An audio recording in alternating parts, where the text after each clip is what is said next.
Hello, everybody, and welcome back to the Ancient Mathoms series, where Grant and I go through the cards from the early cycles of the game and give the underpowered ones a little bit of a boost. I'm Onidsen, your host today, and with me is Grant Thompson. I'm just along for the ride.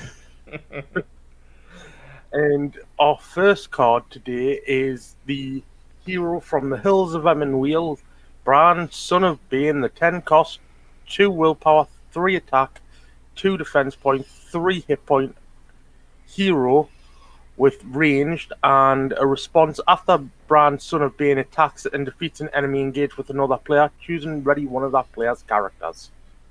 All right. Um, So, what was your initial thoughts of Bran, son of Bane? I like Bran, son of Bane. He's a pretty good hero. I think he's a little bit underrated because his ability only functions at all in a multiplayer environment. But in that multiplayer environment, he can be very, very useful. Um, Even if he's not readying up anything for combat, he can be readying things like Master of the Forge to draw more cards, or Gleowine, or Warden of Healing to get extra healing done. There's a lot you can do with him. Um, Yeah, and I know there was a lot of back and forth between me and you on what to do with Bran during the discussions we had prior to doing the Ancient Mathoms for this set. And me personally, I found he was underwhelming in solo games um, because of the fact that his ability just is pretty much useless in a single player game. And I I fought and lost about changing his ability to just ready a character after an entity defeats an enemy, which, in all fairness, I can understand because that would make him slightly overpowered. So, I, after a long deliberation, I think we went with the right way about increasing his, well, changing him. And speaking of those changes, all we've done is add the warrior trait. Brand is much like Imrahil from the last pack, is a very good example of a hero who the only reason we've changed it is because of changes we've made to other cards. Specifically in this case, Blade Mastery. Um, and also just because having the warrior trait means that he's a lot easier to boost and to become a powerful ranged attacker. And this first set of cards are cards that we've only made very, very minor changes to, and so we're going to see a lot of things like this. These cards are almost fine the way they are. We've just added a minor change to resolve Oh, some annoyances or to make them more useful. okay, so what have we? What's the next card on our docket then?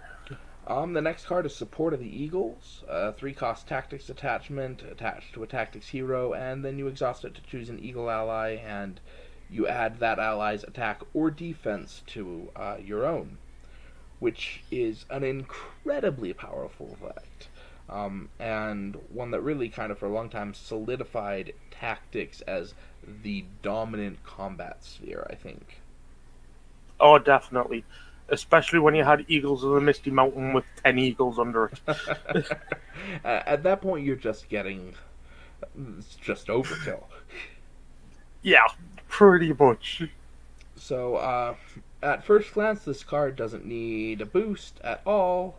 But one of the things that we do in this series is we also maybe resolve some slight annoyances that show up with cards that are fine the way they are, but really we wish had one small difference. And this is exactly one of those. Specifically, we've given it the Eagle trait so that you can pull it out of your deck with the Eagles are coming. Yeah, which is what people were querying when it first came out.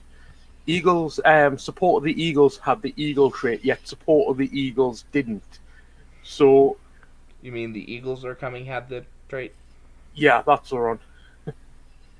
Um, so in all fairness, I think this card should have had it from the beginning as well.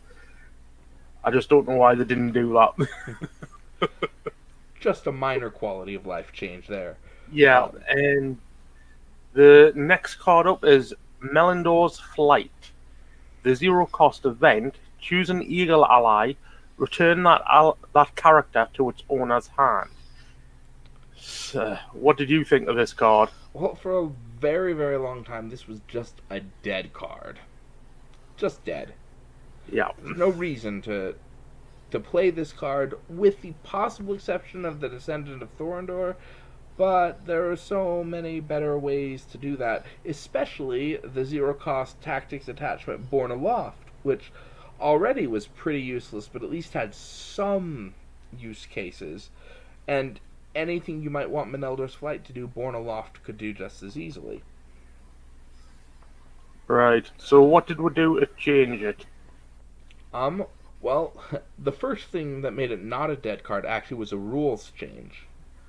Very Hmm. recently, it was ruled that you could actually use this card to save an eagle that was about to be discarded, like, say, a Vassal of the Windlord that was going to be discarded after its attack.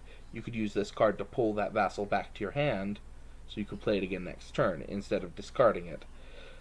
We looked at it and we thought, that's good, and it means that the card's effect is useful, but still, it's not going to make it into a lot of decks because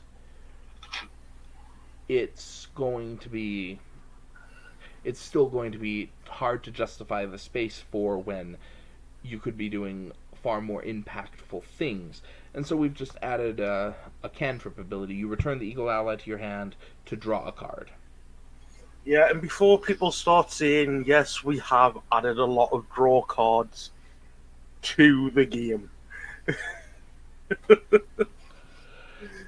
But There have been a few. The important thing I think though to note is that with these zero cost draw cards, are all of the ones that we've done. Our philosophy has been to make them conditional. No cards where you just play it and yeah, just draw a card. yeah, This there's card just no. makes your deck 47 cards. Yeah, we're not doing We Are Not Idle where you just draw a card for zero. There are conditions to it. Like Melindor's Flight, you have to return an eagle to draw a card. So So that's our way around it. yep, this way it works as a deck thinner, but not immediately as a deck thinner. You have to jump through a hoop to get the draw. Okay, so what's up next? The next card is Dunedain Watcher. 3 cost, 1 willpower, 1 attack, 1 defense, 2 hit points, and a response. Discard Dunedain Watcher from play to cancel the shadow effects of a card just triggered. Have you ever used this ally, Grant? I have not. Or if I have, it was very few and far between. That 3 cost for um, that stat line, it wasn't appealing. And yes, the response was okay, but generally speaking, you've got hasty strokes that can allow, or burning brand that can cancel shadow effects for you. Um, or there's other ways around it. So generally speaking, no, I haven't used this. It was just too overcosted for what it did.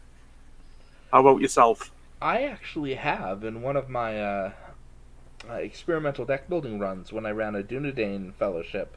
This card actually turned out to be incredibly useful because the Dunedain Fellowship is all about keeping all those enemies engaged with you, and a bad shadow effect can just ruin your whole quest.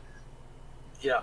And once you have Erevalandil and can start reducing the cost, then, maybe it's a little more important to have shadow cancellation than it is to worry about whether the 3 cost is a little um, too much to spend on it.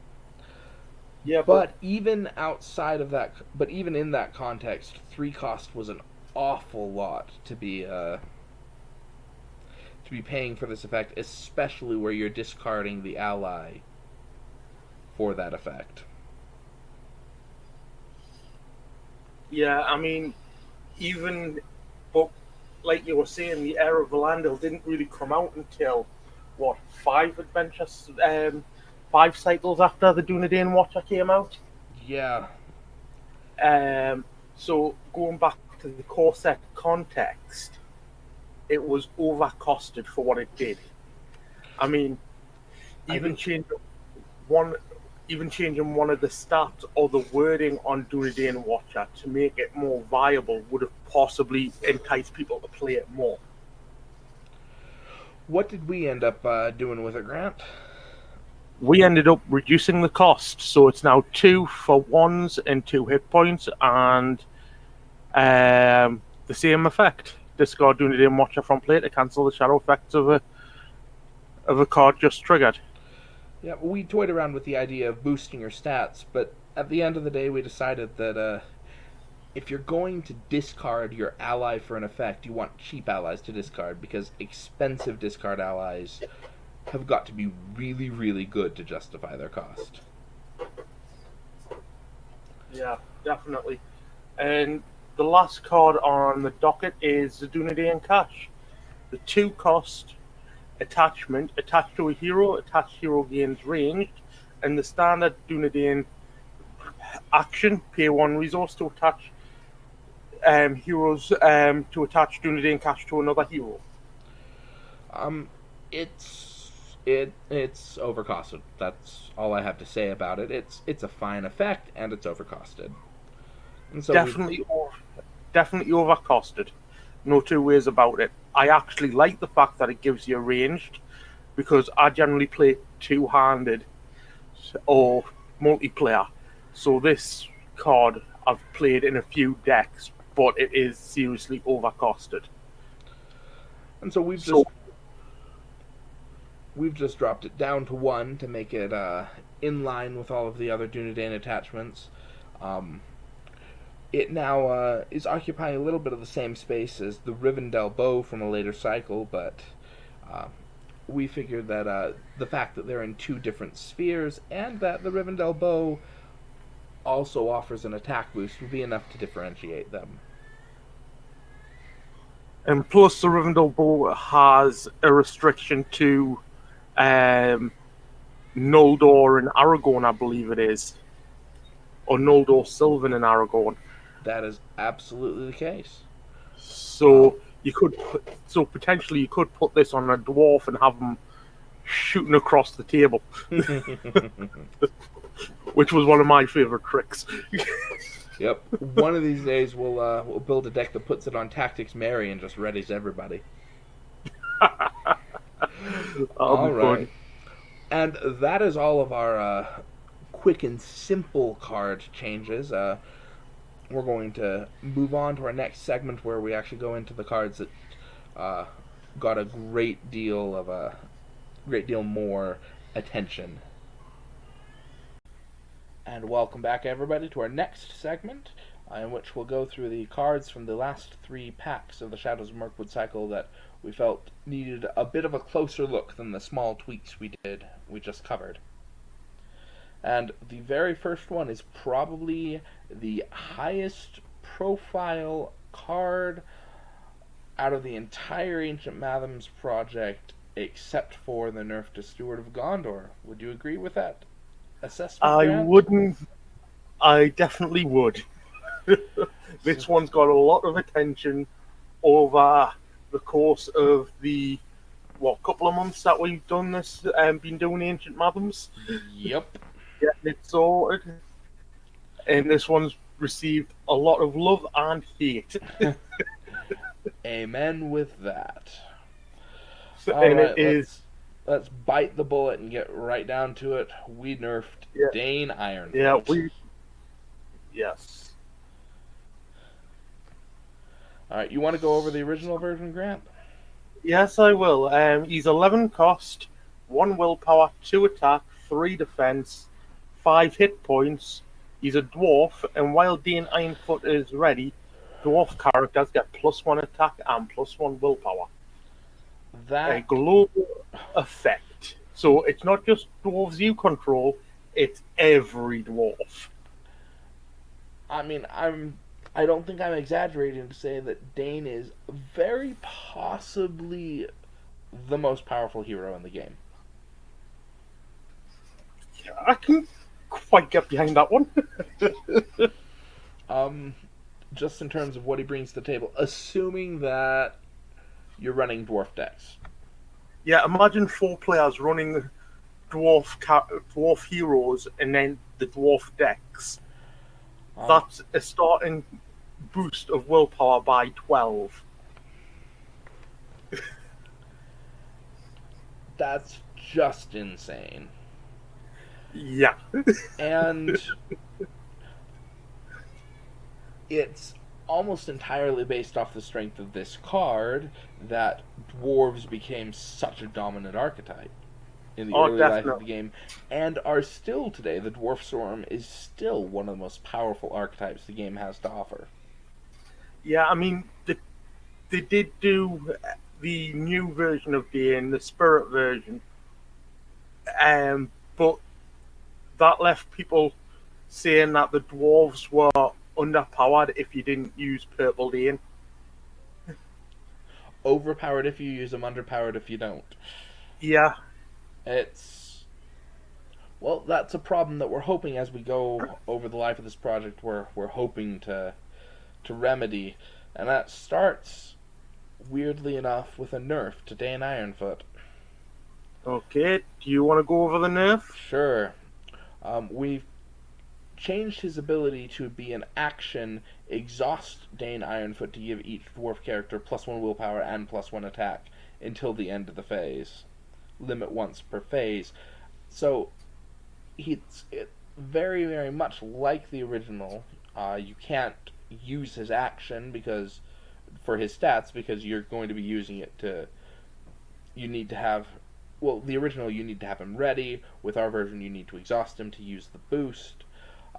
But the biggest thing this does is it means you can't use both the willpower or the attack in the same round until you get some readying on him. Um, we've tested this card a little bit, and it is still extremely powerful, but he doesn't feel broken powerful anymore. Yeah, um, definitely not broken anymore. And without that readying, you have to choose when to use his ability, whether you want to save it for combat or saving it for the quest phase. So, And that kind of choices makes for a really interest. interesting play. Yes, Yeah. exactly. So, I I kind of like this new version of Dean.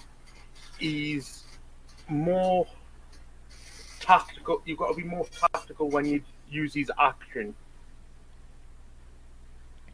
Yes. Um, I I built a solo deck with this version of Dane as well as Thorn Oakenshield and Ori, and I ended up beating Nightmare Raid on the Grey Havens with it, and that was just an incredible illustration of how powerful even this nerfed version is. I can't imagine. Well, I suppose I can imagine because it exists right there. The non-nerfed version. It's, man, that's a good hero, and this nerfed version is still a really good hero and more interesting, more fun to play. Whereas before, when building dwarf decks, I would very often try to get out of using Dane, try to cut Dane because I found him boring, Yeah. super powerful and boring. Almost kind of oh yes, we're gonna win. That's fun. Just gonna manhandle the encounter deck. Well, if you like manhandling the encounter deck, Purple Dane is the way to go unnerved. So the next card on our list is the Keen-Eyed Took. The 2 cost 1 willpower, 2 hit point Hobbit ally. With a response, after Keen-Eyed Took enters play, reveal the top card of each player's deck. Action: return Keen-Eyed Took to your hand to discard the top card of each player's deck. Oh, the memes this card has generated. The hate this card has generated. Oh man. This is definitely a card to troll people with. Yeah, this card has, I won't say it has no uses, but it's pretty darn close to it. Yeah. Um, and even the one use I can think of to use it, like in a dwarf mining deck, to look at the top card and then, oh hey, there's a hidden cache, let's discard it. Or the Arid Miner. Right. Even that, just don't, play it. Yeah, because then you discard the rest of your team's top cards of their deck. And they may not thank you for it. Yep. So, I don't know that there's much more to say about how bad that card is. Okay, so what did we do to improve upon it? Well, this one was a tricky one, I think. In part because we wanted to get the theme right, and also stay at least somewhat close to the idea of what they were. I mean, I kind of get what the original was trying to do, right? Oh, hey, he's keen-eyed, he's looking, he's seeing what's coming up, helping you make informed decisions. Mm-hmm. We gave him 1 point of attack and the ranged keyword, and made his response and action affect the encounter deck instead of player card decks.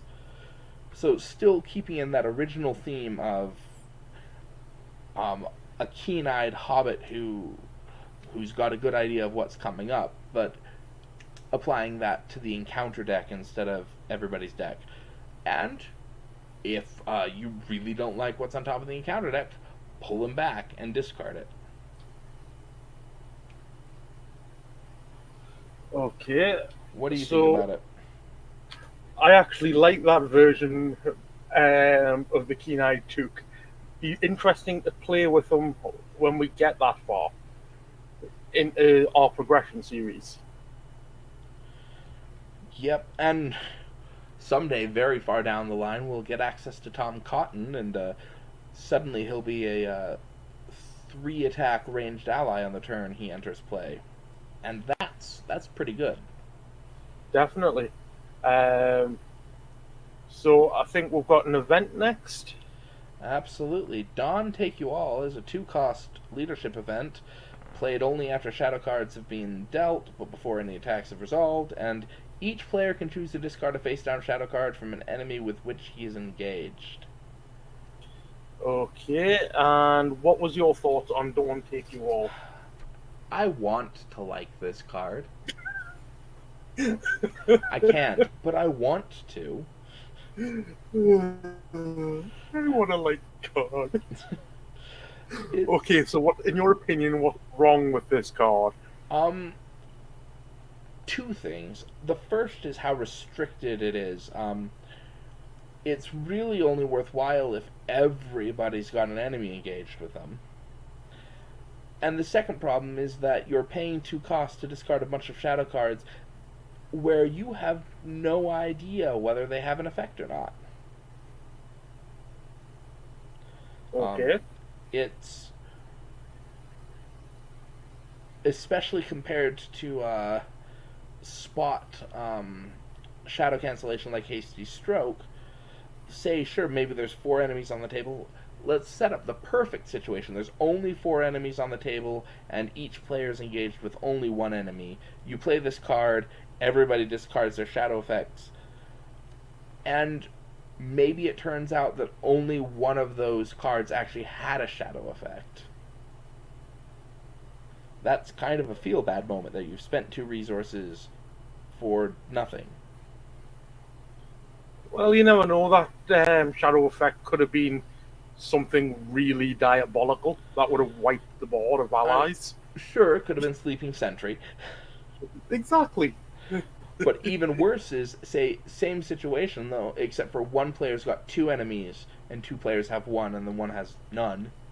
You play this card, you discard 3 of the 4 shadow cards, and then The one you missed was Sleeping Sentry. Yeah,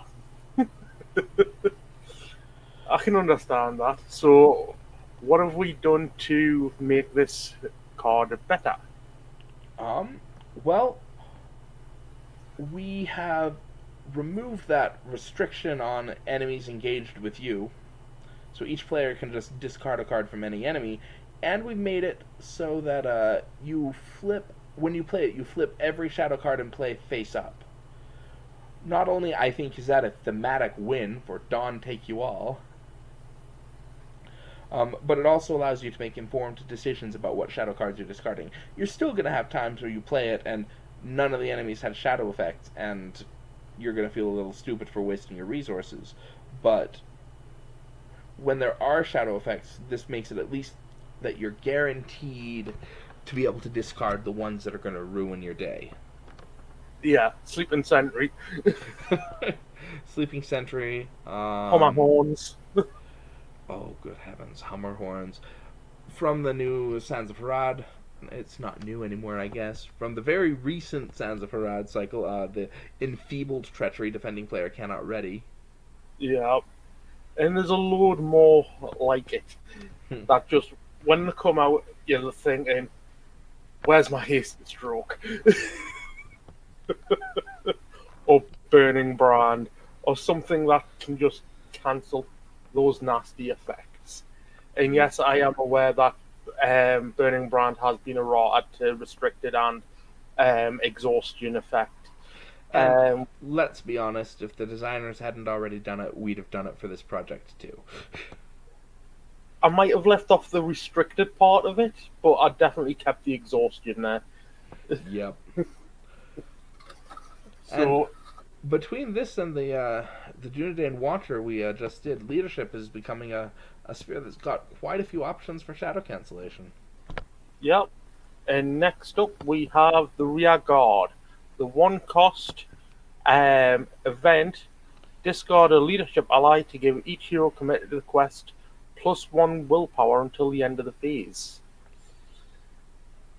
Now, I can honestly say I have very little. I have solely used this card. I think I may have played it one game or had it in my deck in a couple of games, but never actually used it. I mean, uh, Mainly because I don't like discarding my allies. Once they're on the board, I'd rather use them for chump blocking or um, attacking, even if they've only got 1 point of attack.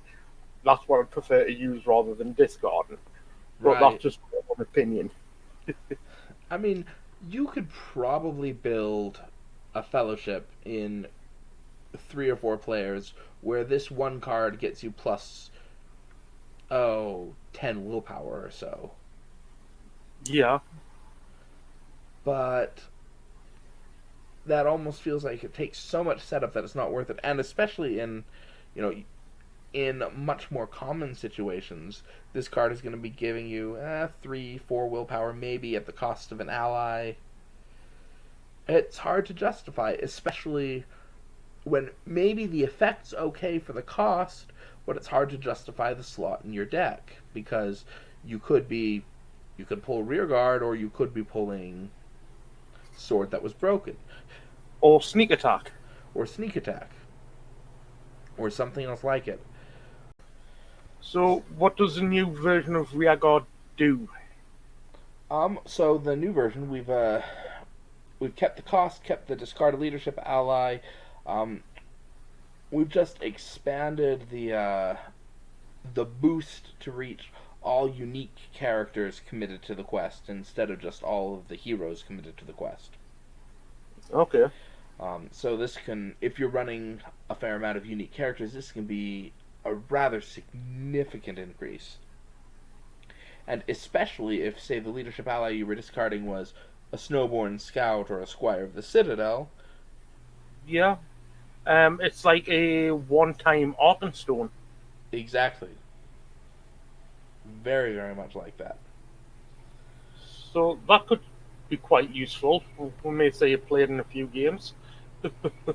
I may end up starting to include it in some Rohan decks even. Look forward to seeing that. Yep. Okay, so next up we have the full cost Tactics ally, Descendant of Thorondor, with 1/2/1 for stats with 2 hit points.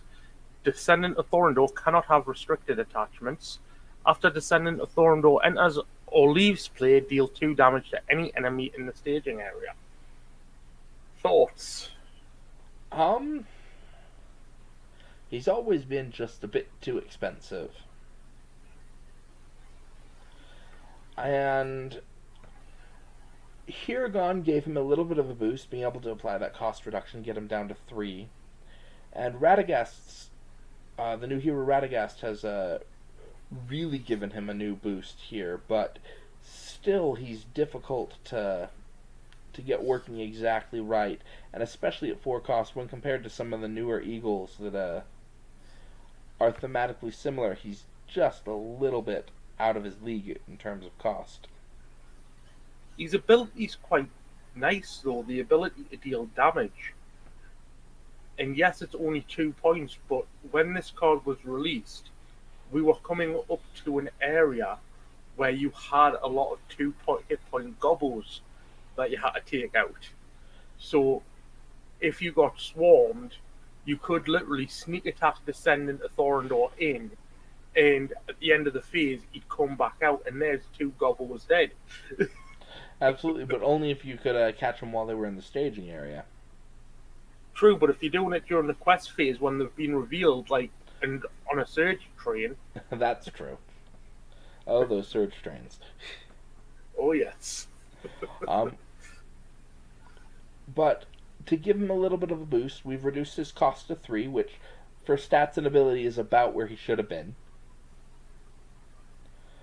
And we've also expanded the ability to allow him to deal damage to any enemy in play instead of just in the staging area.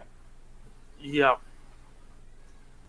I think that makes it a lot more versatile because, as you say, some of those engaged goblins have low engagement costs, so sometimes you're unable to hit them while they're in the staging area.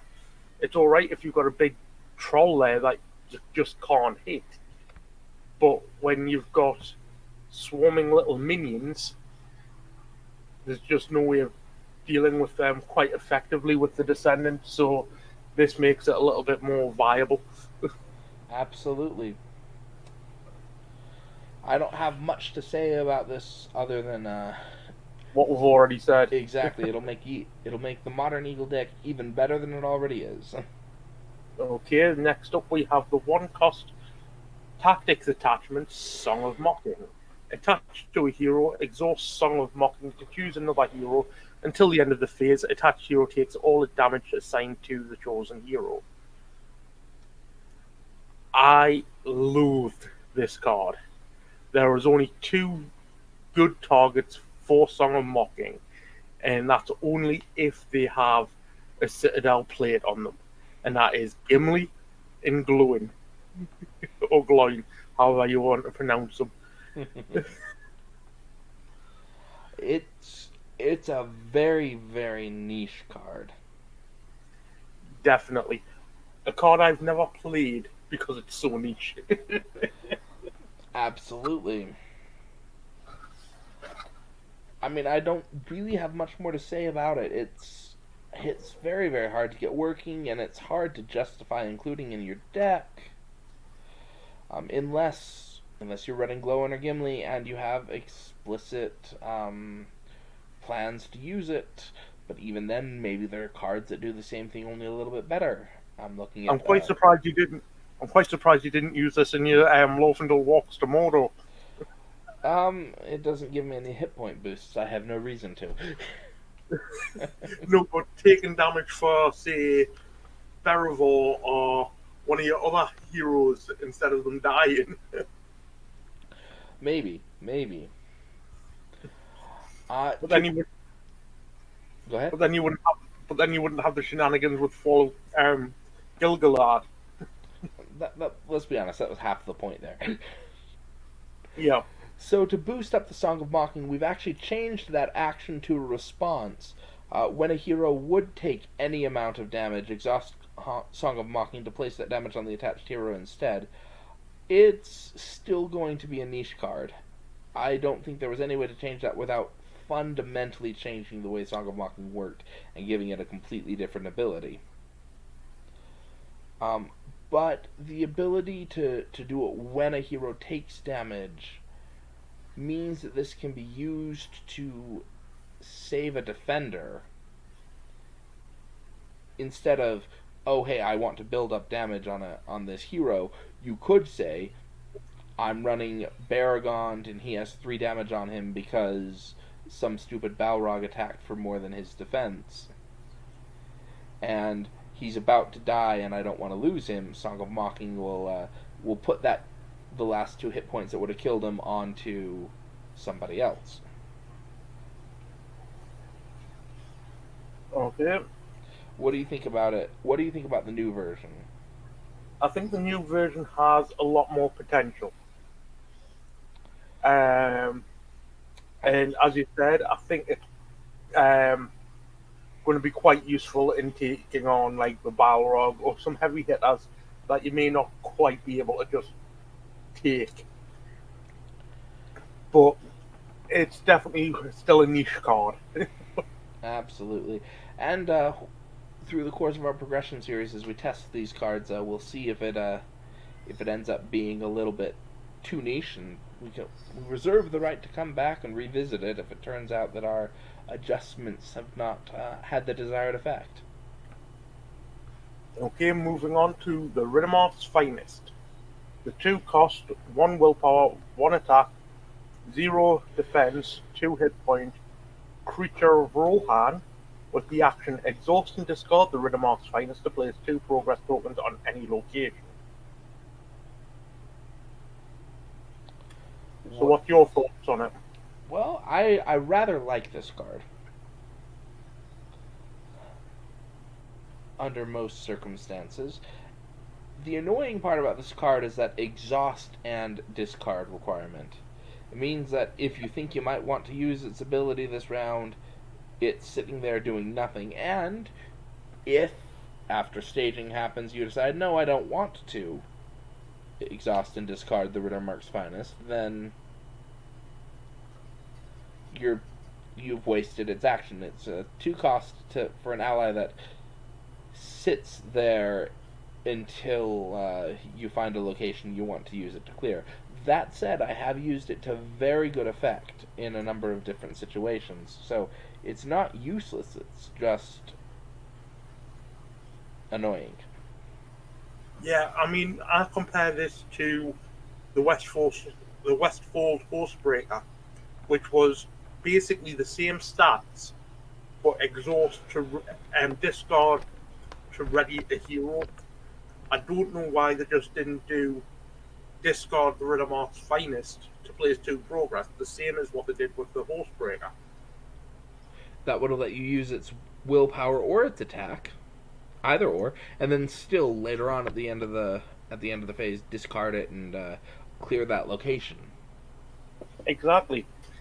And this was, I can't even think of what they were trying to accomplish when they put exhaust and discard on this card, when you're going to need to use one of the stats, otherwise you're paying for dud stats.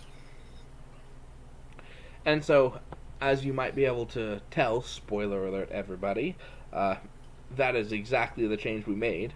We changed it from exhaust and discard to just discard it. Now it's 2 cost for 1 willpower, 1 attack, and 2 hit points, and that's maybe a little bit overcosted just on the stat line, but that ability to just place 2 progress at will is incredibly useful. Yeah, I think if we drop the cost to 1, it would be overpowered. So keeping it at 2 progress for 2 cost with the stats, what you can trigger for questing or attack, and then at any point trigger the Finest to place 2 progress on any location is an adequate cost for it. I absolutely agree with that. Okay, next up we have the 1 cost event, Ride to Ruin. Its action: discard a Rohan ally to choose a location and place 3 progress upon that location. Thoughts? Oh, it's all right as far as it goes. It's like the Rittermark's finest, but a little bit more powerful. It has some problems, though, not least of which being that as an event, it's a little bit limited. Right? You're only going to get it 3 times, and unlike Rohan allies, which have ways to bring them back to use them over and over and over again, Ride to Ruin doesn't necessarily have that. Well, you've got the Dwarven Tomb. True. With the Dwarven Tomb or the record attachments, you could do it. It's just a little bit more work to set up, and it also doesn't synergize with things you already want to do for the Rohan trait. Yeah. And then there's also the thematic problem, which is Ride to Ruin. This is the climactic moment of the Rohirrim's charge at the Pelennor Fields. And what are we doing? We place 3 progress on a location. Okay, so what did we do? Alter Ride to Ruin. We've expanded its utility. Its new action is discard a Rohan character you control to choose an enemy or location in the staging area. Deal 3 damage to that enemy or place 3 progress tokens on that location. And this, well, first, 3 damage is quite a lot, so this is suddenly a much more powerful card than it was before. Yeah. But also it now feels thematically right a little bit more to be able to say, all right, yeah, this is some climactic charge of the Rohirrim. We're discarding our people because we're in the middle of a battle and not everybody's coming home, but we're gonna take down that enemy. Goodbye, Mumakai. Eventually, over time. Well, yeah. But that's what I imagine when they're saying Ride to Ruin. I'm imagining Eowyn on horseback just taking down the Mumakil like she does in the film. I like it. I like it. So any final thoughts here, or shall we move on? I'm quite interested to watch how this actually works. Obviously, you're a big Rohan player, so I'm looking forward to seeing how versatile you can make this card become. Well, give me Ride to Ruin and a Snowborn Scout, and I will make some enemies rue the day they came off the encounter deck. That's all I'll say. Well, I'm looking forward to it because we've got Atacop to take on at some point. Don't remind me. So next up we have We Do Not Sleep, the 5-cost spirit event that has action. Until the end of the phase, Rohan characters do not exhaust to commit to the quest. This card, I hang my head in shame. the part of me that wants to like these cards hangs my head in shame. Yeah, that's what I mean. I mean, don't get us wrong, it's thematic and it's very. Its effect is decent, it's just the cost. 5 costs to make Rohan characters not commit to. I mean, you have a comparison here, right, with Grim Resolve. Yeah. Readying all exhausted characters is a little bit better than characters do not exhaust to commit to quests. You're a little bit more flexible in how you can use it. Yeah. And that restriction to Rohan characters could be annoying. And then you take a look at what characters are actually not exhausting to commit to quests. Yeah. Things like Escort from Edoras or the West Road Traveler, which have Things that don't no attack or defense points. them not exhausting to commit to the quest isn't actually doing us any good. Yeah, because they've got no combat potential. Yeah. This was a card that went through a couple of iterations of our design process. Yeah, just trying to get the balance right for the card. And we ended up on keeping the do not exhaust to commit to the quest, but we also decided to give Rohan characters +1 attack so that they can actually do something with their extra action. But even there, it still felt too expensive, even for a powerful effect like that. So we added an effect that reduces the cost to play it by 1 for each Rohan hero you control. So now, for 2 cost, you can have all of your Rohan characters not exhaust the quest and get +1 attack. If Yeah, you play an all Rohan deck. This is obviously now a very, very powerful effect. On the lines of other powerful effects like Strength of Arms or For Gondor. definitely. And the fact that you're not exhausting characters to quest means you've got all that combat potential coming from this card, meaning that you can deal with some of the bigger enemies from the encounter deck, or hopefully helping to deal with. Hopefully helping. Yes, I like that. Um, so we'll be keeping an eye on this card and seeing how it performs in our new our testing in the progression series. I think that um, the thing that will make this not overpowered is the fact that it's still just Rohan characters, many of whom Aren't really, here yet. yeah, really just aren't good at combat to begin with. So it's not suddenly taking amazing combat characters and boosting them to incredible levels. It's taking characters who couldn't do anything and giving them a little bit of punch. Yeah. So next on we have the low ally, um, the Mirkwood Runner. The 3 cost 1 willpower, 2 attack point, 0 defense, 2 hit point, Sylvan Scout. While the Mirkwood Runner is attacking alone, the defending enemy does not count its defense. Thoughts? This is another card that I want to love it. Yeah, I just can't find a use for it. It's with only 2 attack, it's being able to bypass defense is a nice ability, but unless you can boost its attack to actually be able to kill some enemies on its own, then it's not really worth it. It's just 2 more attacks somewhere. Because yeah, by and large, the way this game goes is you want to be killing enemies on the turn you engage them. And this card almost forces you to plan to keep those enemies around for a little while you poke them to death by ignoring their defense.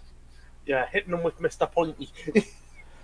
The problem with that is that the enemies that have the highest defense that you want to be ignoring their defense are also enemies that you often can't afford to leave stuck engaged with you for 3 rounds. Yeah. The Hill Troll. Addercop, Addercop. Uh, Yeah. the Siege Raft from Heirs of Numenor. Ooh, haven't played that one for a while. I remember that one being nasty, though. Yeah. Hi. Highlight. So, what did we do to change the Mirkwood Runner? I'm actually a little bit excited about this. We've tied the Mirkwood Runner in to a later offshoot of the Sylvan archetype. We've kept its ability while it attacks alone, the defending enemy doesn't count as defense, but if the defending enemy shares a trait with an enemy in the victory display, the Mirkwood Runner gets +2 attack. This attack that gives it 4 attack, which is the ability to hit a rather large number of the enemies in the game, though not all of them. Nowhere near all of them by any stretch of the imagination. Yeah. And that's suddenly a card that, at least conditionally, can become quite powerful. Definitely. I mean, we've tested this card in one of the new in the deck that will the archetype that we were trying to build for, and it worked quite well. I'd like to say. That it did. Um, People are saying, well, it's getting +2 attack, it's becoming more powerful. But what they don't understand is it's only getting +2 attack if it's attacking alone, and if there's an enemy sharing a trait with it in the victory display.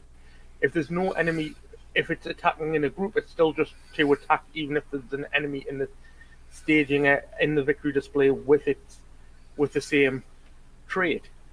So it's not breaking the card or making it obscenely overpowered. It's tied to him attacking alone, It is which is the way. it is certainly now a very powerful card, but it still requires quite a bit of setup to work to use well, and also still that attacking alone is a very significant restriction, I feel. Yeah, and it's still 3 cost, which is a drain on your resources. So we did toy around with the idea of, say, having the Mirkwood runners work together to take them down, but we found that it was just a little bit too powerful. So having the restriction of attacking alone still is the best way to go. I agree. Although we will keep an eye out on this card as we do playtesting, just to make sure that we haven't missed something. Right? If further playtesting reveals that it is maybe a little bit too much, we'll find a way to tone it down. But we do not believe that it is too much, at least at this point in time. Yeah, we'll find out when we get closer to the Sylvan archetypes and the victory display archetype, and we'll find out as we progress at this part of the game with very limited card pool. It's not actually that bad. All right, let's move on to the next card. Okay, the next card up is the 0 cost lore event, Rumor from the Earth. Action. Look at the top card of the encounter deck, and then you may pay 1 lore resource to return Rumor of the Earth to your hand. This isn't an awful card. Maybe it is. Well, I don't think it's awful. I think it's just underused. This card has one big problem, and that big problem is that Hennemarth Riversong exists. Yeah. I mean, don't get us wrong. I've used Rumor from the Earth, and I like it. I mean, it's an event that you can constantly pull back to your hand, and you've got things like Hennemarth Riversong that you pay 1 and it's permanently there. But if you're going against a quest where you know there is a lot of direct damage on allies, this may be an alternative. That's true. That 1 resource every single round to get it back to your hand, though, can be a rather significant drain on your resources, though. Oh, definitely. I'm not saying it's not, but what I'm saying is it's a viable alternative if you're taking a lot of ally damage from treacheries or archery or direct damage effects. It may be a way to go, but what have we done to improve it? Well, this was a rather difficult card to try to improve. Simply because keeping it at 0 cost meant that we couldn't do a whole lot to improve its effect. And we were worried if we moved it to 1 cost and gave it a much deeper scrying effect that there would be concerns about it being overpowered. However, I think that we've hit upon a solution that keeps the theme of encounter deck scrying and makes it a card that has a place in quite a few decks. while not being overpowered. So our new Rumor from the Earth is now a one-cost event with the response: after you travel to a non-unique location, exhaust a scout or ranger character to look at the top X cards in the encounter deck, where X is that location's printed threat. You may discard one of those cards, return the rest to the top of the deck in the same order. So, Grant, would you play this new version of Rumor in the Earth in your decks? I have actually. I have built up a um, I've built a Sylvan deck with Argalad, and I've actually used this in conjunction with these scouts, and it actually works quite well. Um, the fact that you can discard any card from those top cards, um,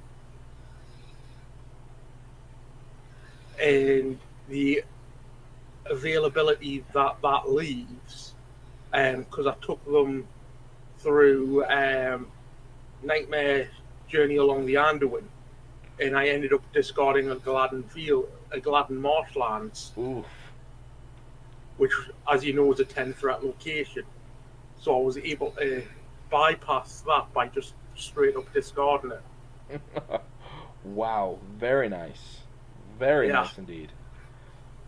So what about yourself? Have you used it yet? Or? I haven't yet, but it is certainly the type of card that I'd now consider tossing in a deck. Um, among other things, it's nice and thematically neutral. It's not specifically tied to some theme, and that makes Yeah. it feel weird to include in another deck. You can just toss this into any deck that has lore, and Well, as long as you've got a scout or ranger character. as long as you've got a scout or ranger character. And then, I mean, if you're playing Nightmare Journey Along the Anduin, then maybe you travel to a Gladden Marshlands and look at the top 10 cards of the encounter deck. But that's, Well, of course, the extreme use case. yeah. So More often, you're going to be looking at 3 or 4 cards deep, and that's still a significant scrying. oh, definitely. So last but not least, we have the 2-cost neutral event Shadow of the Past, which is um, take the top card of the encounter discard pile and add it to the top of the encounter deck, which is can be a very powerful effect, and it's got some niche situations where you'd want to use it. What are your thoughts on this card, Sam? Probably the biggest use cases in quests that have objectives that could get discarded from the encounter deck or as shadow cards, and you'd want to be able to return them to the top so that you can get the objectives. But even on its own, even without those niche cases of fixing objectives, I find I really like this card. 2 cost to pull a treachery that'll whiff, or an easy location or a weak enemy back to the top of the encounter deck is not a bad use of 2 resources. Honestly, I like the card enough that I didn't originally think that it needed a bit of work. However, some of the public feedback we got pointed out that there are a couple quests, including one of the very brand new quests, the Ghost of Framsburg, where you can end up with really awful feel bad moments if certain objectives just end up in the discard pile, and you just have to wait for the encounter deck to reshuffle and hope you find them again. Yeah, so what did we do to change Shadow of the Past? Well, we changed it. All we did was change it from being the top card of the discard pile to search the discard pile for an encounter card and return this to the top of the deck. So this has made it a bit more powerful. You can now guarantee that it'll be a softball instead of having to hope that you end up with the right card on top of the discard pile, or manipulating the order in which you discard shadow cards to make sure the weakest one's on top. But most particularly, this allows you to look through the discard pile, find that objective that got discarded, and put it back to the top of the deck. Okay, so I like this new version of Shadow of the Past. I like the older one, well, the original, I should say. Um, but this new one, it means that, for example, if you're running against, say, Return to Mirkwood, as it was or is the last quest that we are about to do, as of the time we're recording this, and you've got Denethor scrying the top card of the encounter deck, and you get an Adacop there, and you've got two copies of Shadow of the Past. You can quite easily mitigate that Adacop coming out either by putting a weaker enemy on top or two locations, so that way it's not getting revealed that turn, or having it dealt as a shadow card. Absolutely. Absolutely. So, I think that's all of our cards then today. It is indeed. Have any last thoughts on any of them that you want to share? No, I'm good. I think we've discussed them in length to the best of our abilities at this point in time. All right. Well, with that, then we are finished with the uh, card adjustments for the first season of the Ancient Mathoms project. We've still got a few quests that'll be coming up as we go through the progression series. But when we reach the end of the Shadows of Mirkwood cycle, we'll be wrapping up the first season with a retrospective. We'll go back and see if there are any cards that we needed to help and didn't, or any cards that we tried to help and it didn't work out right. And then after that, we'll be taking a hiatus while we shift focus to other projects before we come back later in the year to do the Khazad-dûm Ancient Mathoms project. Until then, though, thank you for watching and happy questing.